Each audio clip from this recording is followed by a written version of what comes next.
Hello friends, welcome to my channel. ये डोमेटो service के एपिसोड 15 का हिंदी एक्सप्लेनेशन है। वीडियो थोड़ी लंबी हो सकती है लेकिन एपिसोड बहुत अच्छा है, इसलिए मैं आपको सजेस्ट करूँगी कि वीडियो एंड तक देखें। ये इस ड्रामे का लास्ट सेकेंड एपिसोड है।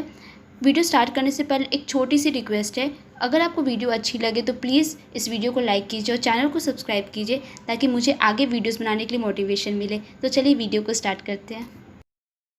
एपिसोड की शुरुआत 3 महीने की लीव से होती है। तक डॉक्टर से मिलने हॉस्पिटल में होती, जब उसका डॉक्टर काफ़ी सरप्राइज़ होता है ये देखकर कि तक का ट्यूमर हर स्कैन के साथ छोटा होता जा रहा है। वो कहता है ये तो मिरेकल है और इतने सालों के मेरे करियर में ये पहली बार हुआ है। अगले वीक तक तो ये ट्यूमर शायद ख़त्म भी हो जाए। कहीं मैं तुम्हारा चेकअप गलत तो नहीं कर रहा था? तक कहती नहीं, शायद मैं लकी हूँ। डॉक्टर उससे पूछता है कि क्या तुमने अपने फैमिली को इसके बारे में बताया? वो तो 7वें आसमान पे होंगे। और तुम्हारा बॉयफ्रेंड? अब तो तुम आराम से अपनी शादी को कर सकते हो जो तुम्हें पोस्टपोन करनी पड़ी। तक कहती है नहीं, अभी कुछ समय और शायद पोस्टपोन करना होगा क्योंकि वो बहुत दूर चला गया है।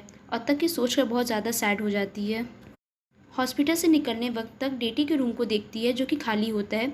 उसे लगता है, क्या सब कुछ सपना था? क्या सच में तुम मेरे लाइफ का हिस्सा थे? आगे मिस्टर चा यंग राइटर से मिलते हैं। वो उसे अपने साथ काम करने के लिए कहते हैं लेकिन वो मना कर देता क्योंकि उसने अभी तुरंत एक्टर या आइडल के रूप में डेब्यू किया था और उसके पास अब समय नहीं है। मिस्टर चा उसे ब्लैकमेल करते हैं कि अगर तुम हाँ नहीं बोलोगे तो मैं लोगों को बता दूंगा कि तुम ही वो मिस्टीरियस फेमस ऑनलाइन राइटर हो जिसका पेन नेम यंग प्रिंस है, और फिर वो उसके पेन नेम का उसे चिढ़ाने लगते हैं। राइटर बात को पलटते हुए कहता है कि मैं तभी काम करूँगा जब तक मेरे साथ रहेगी, उनके अलावा मैं किसी और के साथ काम नहीं करूँगा। मिस्टर चा बोलते बस इतनी सी बात। वो तक को कॉल करते हैं जो अब मिस्टर चा के अंडर चीफ मैनेजर है, और राइटर को फिर से नॉवेल कंटिन्यू करने के लिए प्रपोज़ल देते हैं और फिर वहाँ से चले जाते हैं। तक नाजीना के साथ कार में होती है और उसके सामने अपना गुस्सा निकालती है कि इतने समय के बाद भी मिस्टर चा बिल्कुल नहीं बदले, अभी भी वैसे ही उससे रूडली बात करते हैं और बिना किसी एक्सप्लेनेशन के उसे घर बुला रहे हैं। वो नाजीना को उनके घर ड्रॉप करने के लिए कहती है और फिर वो उससे उनके और मिस्टर चा के रिश्ते के बारे में पूछती है। नाजीना उसे बताती है कि अब हम कांटेक्ट में नहीं रहते क्योंकि हम दोनों को कुछ समय चाहिए। तक 3 महीने तक उसका ध्यान रखने के लिए नाजीना को शुक्रिया कहती है। वो बोलती है वो सबके बहुत ज़्यादा शुक्रगुजार है जो इतने समय तक इतने मुश्किल समय में उसके साथ रहे, और फिर वो म्योलमन के बारे में सोचती है। तक मिस्टर चा के घर पर होती है। मिस्टर चा उसे कहते हैं कि मैं सारे राइटर्स को साइन करूंगा जो टॉप 10 लिस्ट में रहने की काबिलियत रखते हैं, और फिर वो तक को भी मैनेजर का जॉब ऑफ़र करते हैं। तक उनसे कहती है ली यून, जो कि नाजीना है, दिन प्रतिदिन इम्प्रूव कर रही है लेकिन उनका नाम आपने क्यों नहीं रखा? मिस्टर चा कहते हैं हाँ पता है वो इम्प्रूव कर रही है लेकिन उसे कुछ और समय चाहिए। जिस पे तक उन्हें समझाती है कि उसे बस छीन लो, चाहे अपनी गर्लफ्रेंड की तरह या राइटर की तरह। उसके लिए समय नहीं, हिम्मत चाहिए। आप लोग को लगता है कि आपके पास बहुत समय है लेकिन हर बार ऐसा नहीं होता। कौन सा समय कब आखिरी बन जाए पता नहीं। जाते वक्त मिस्टर चा उससे कहते हैं लेकिन दूरी के बाद फीलिंग्स और क्लियर हो जाती है ना? तक कहती है मैंने सोचा था कि आज मैं आपको सिखाऊंगी लेकिन हर बार की तरह आप भी मुझे फिर से भाषण देने लगे, और फिर वो वहाँ से चली जाती है। उसके बाद मिस्टर चा तक की बातों को सोचते हैं। तक रोड क्रॉसिंग पर होती है और म्योलमंग को याद करती है। कोई उसका हाथ पकड़ता है, ऐसा लगता जैसे म्योलमंग हो, लेकिन उसका भाई वहाँ पर होता है। वो दोनों आपस में बात करते करते घर जा रहे होते हैं जब सोंगक्युंग उसे कहता है कि अब सच में मेरा एक सपना है, लेकिन जब तक उससे पूछती है तो वो कुछ नहीं बताता। रात को तक उसकी मासी और उसका भाई डिनर कर रहे होते हैं जब उसकी मासी कहती है कि ये सब बिल्कुल सपना जैसा लगता है। सोंगक्युंग कहता है हाँ ये सब मेरे हर्बल टॉनिक का कमाल है, जिस पर उसकी मासी कहती ये सब मेरे हाथ के बनाए खाने का कमाल है।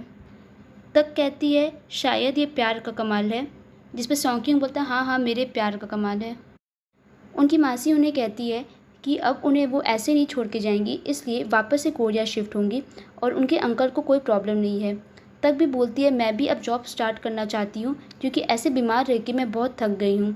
वो दोनों उसे बहुत मना करते हैं लेकिन तक के बार बार बोलने पे फिर उसकी मासी मान जाती हैं।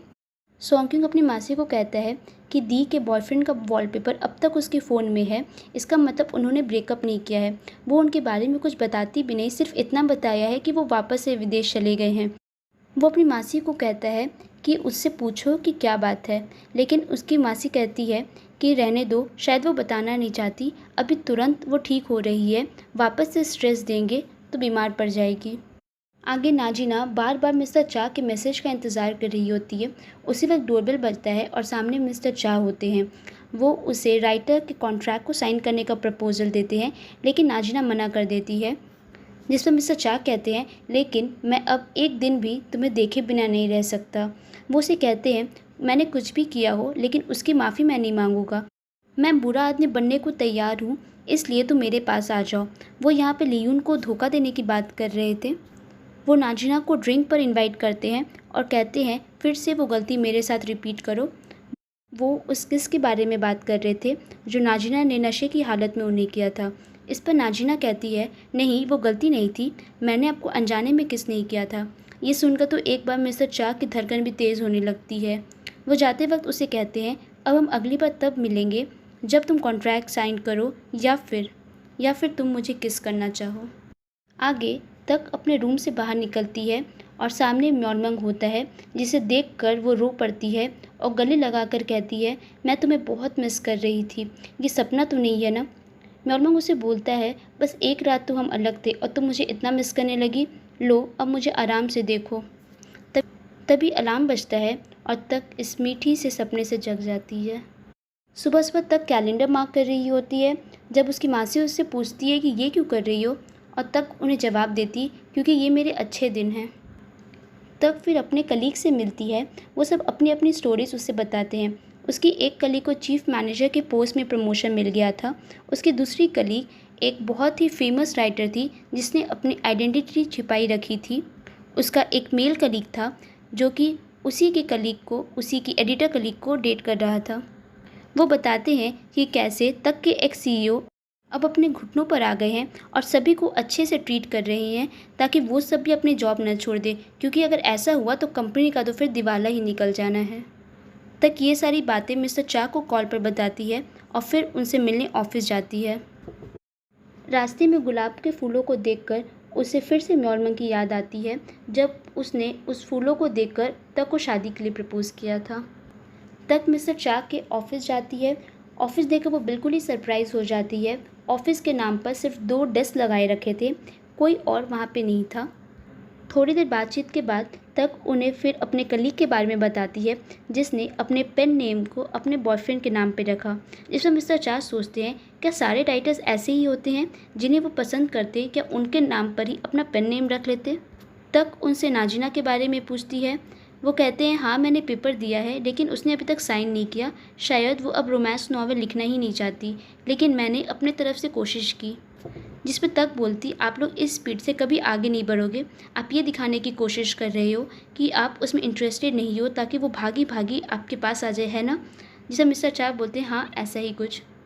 और तक ये सारी की सारी बात नाजिना को बता देती है। नाजिना भी सोचती है कि लगता है मैंने गलत इंसान को चुन लिया। तक कहती, हाँ मुझे भी लगता है तुमने गलत इंसान को चुन लिया, ऐसे इंसान से तुम कैसे जीतोगी। फिर वो नाजिना को कहती है, तुम दोनों अपनी स्टोरी आगे बढ़ाओ, एंडिंग हैप्पी होगी या नहीं ये तो वहाँ तक पहुँच कर ही पता चलेगा ना। और कभी कभी बिना किसी क्लियर एंडिंग की स्टोरी लोगों के दिल में ज़्यादा जगह बना लेती है। नाजिना तक से उसके बॉयफ्रेंड यानी म्योलमंग के बारे में पूछती है। तक बताती है कि वो वैसी जगह गया है जहाँ मैं जा नहीं सकती, लेकिन वो चाहता था मैं खुश रहूँ, इसलिए मैं अपनी लाइफ अच्छे से जी रही हूँ, ताकि जब वो मुझसे वापस मिले तो मुझे डांटना न शुरू कर दे। तक उसे कॉन्ट्रैक्ट साइन करने को कहती है, जो कि नाजिना ने पहले ही साइन कर दिया था। नाजिना तक को कहती है, तुम भी नॉवल लिखने का ट्राई करो, लेकिन तक उसकी बात को टाल देती है। सोंगक्यूंग और लियून कैफ़े में होते हैं। जब सोंगक्यूंग उससे कहता है, अब दी ठीक हो गई है, इसलिए मुझे पार्ट टाइम जॉब करने की ज़रूरत नहीं, लेकिन मुझे समझ नहीं आ रहा कि मैं अपनी लाइफ में आगे क्या करूं। लियून उसे दूसरे कैफ़े चलाने का ऑफ़र देता है, जिसे सोंगक्यूंग खुशी खुशी मान जाता। वो उससे फिर कन्फेस करता है कि नाजिना उसकी बहन की फ्रेंड है और वो उसे जानता है, और फिर वो उसे माफ़ी मांगने लगता है। वो कहता है, जब मुझे पता चला कि आप उनके पहले प्यार हो तो मैं सच में चाहता था कि आप दोनों साथ हो जाए, क्योंकि आप मुझे पसंद हो, आप काफ़ी अच्छे इंसान हो। मैं चाहता था आप दोनों के बीच सब ठीक हो जाए, लेकिन मैं आपकी कुछ हेल्प नहीं कर पाया। वो उससे फिर कहता है, लेकिन मैं चाहता हूँ कि आप अपने दोस्त यानी मिस्टर चा को ना खो दो। आप दोनों के बीच सब नॉर्मल रहे। लियून उसकी बात को सोचता है। लियून मिस्टर चा से मिलने आता है। वो दोनों आपस में बात करते हैं और उन दोनों के बीच के तनाव को कम करने की कोशिश करते हैं। अब धीरे धीरे चीज़ें उनके बीच सॉर्ट आउट हो रही थी। तक घर आती है और अपने नॉर्मल लाइफ में वापस से जीने लगती है। वो घर के काम करने लगती है।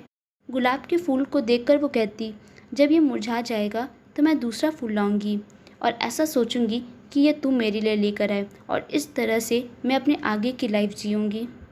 रात को तक कहानी लिखने का सोचती है और वो अपने और म्योलमंग के पहले मुलाकात के बारे में पूरा लिखती है कि किस तरह म्योलमंग यानी बर्बादी उसके दरवाजे पर एक दिन अचानक से आया और उसका हाथ थाम लिया।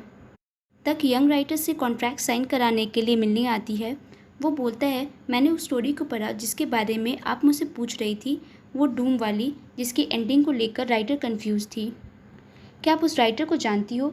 क्योंकि मुझे अभी से ऐसा लग रहा है कि स्टोरी की एंडिंग सैड होगी। मैं बहुत जल्दी रो पड़ता हूँ, इसलिए अगर एंडिंग सैड होगी तो मैं उस स्टोरी को स्टार्ट ही नहीं करूँगा। आप प्लीज़ पूछ सकते हो क्या कि एंडिंग हैप्पी होगी या सैड? यहाँ अगर देखा जाए तो यंग प्रिंस और मेरी एक ही हालत है, क्योंकि मुझसे भी सैड एंडिंग देखी ही नहीं जाती। आगे तक अपने फैमिली के साथ डिनर पे आई हुई होती है। वो सब बहुत खुश रहते हैं। तक कहती है, मैं सेलिब्रेट करना चाहती हूँ क्योंकि हर दिन मैं खुशी से बिता रही हूँ और अब मेरी तबीयत भी अच्छी हो गई है। आंट और सोंगक्यों कहते हैं कि वो म्योलमंग को मिस कर रहे हैं और वो ठीक तो है ना। तक भी कुछ खास कहती नहीं, बस इतना बोलती, हाँ वो ठीक है, मैं उसे बता दूंगी कि आप सब उसे मिस कर रहे हो। तक म्योलमंग के घर जाती है और अपने और म्योलमंग के फ़ोटो को देखती रहती है।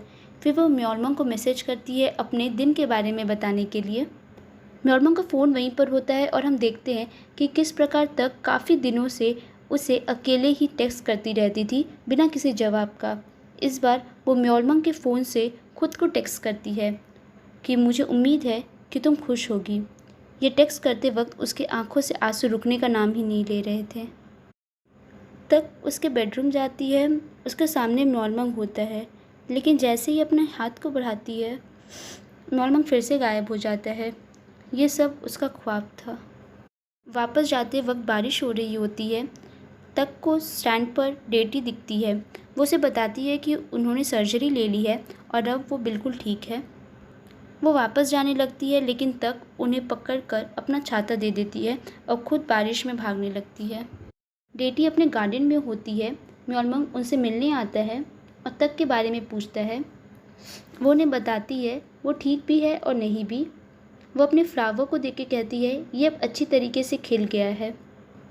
वो कहती है, तुम मेरे इन गार्डन के फूलों के लिए तितली हो, लेकिन क्या उस तितली को पता है कि मरने के बाद वो खुद एक फूल बन जाएगा? नहीं ना। लेकिन फिर भी तुमने उस एक फूल यानी तक के लिए अपनी जान दे दी। उसी जान से इस फूल को जन्म मिला है। ये फूल तुम हो। अब तुम तितली नहीं, एक फूल हो, पहले फूल जो मैंने बनाया है।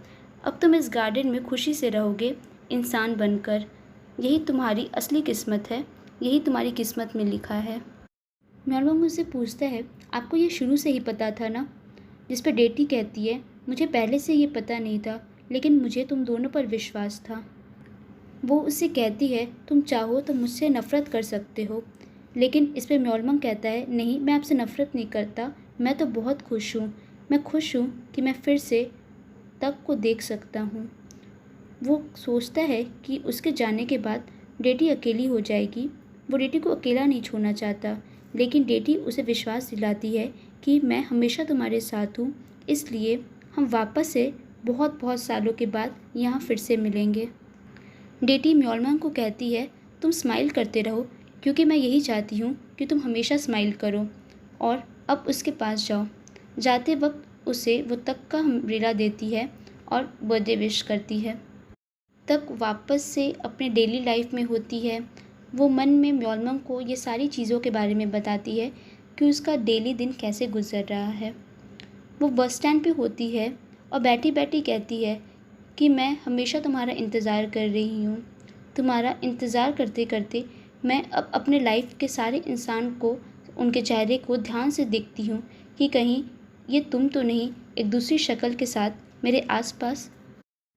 बचपन तक सोचती है, क्या बस एक बार के लिए तुम मेरे पास आओगे, बस थोड़ी देर मेरा हाथ थामने के लिए, क्या फिर से तुम वापस आओगे। तभी अचानक से बस में ब्रेक लगती है और एक हाथ तक को थामता है। इस बार म्योल मंक सच में उसके सामने है, इंसान बनकर उसका साथ हमेशा देने के लिए वो वापस आ गया था। इसके साथ ही इस ड्रामे का लास्ट सेकेंड एपिसोड भी ख़त्म होता है। अब सिर्फ एक एपिसोड बचा हुआ है, लेकिन उम्मीद है कि हमारे लीड्स को हैप्पी एंडिंग मिलेगी और लास्ट के एपिसोड में कोई ट्विस्ट ना आए। तो ठीक है, मिलते हैं अगले एपिसोड के साथ। अगर आपको वीडियो अच्छी लगी तो प्लीज़ वीडियो को लाइक कीजिए, मेरे चैनल को सब्सक्राइब कीजिए ताकि मैं और वीडियोज़ बनाने के लिए मोटिवेट होते रहूँ। एंड थैंक यू, मिलते हैं अगले एपिसोड के साथ।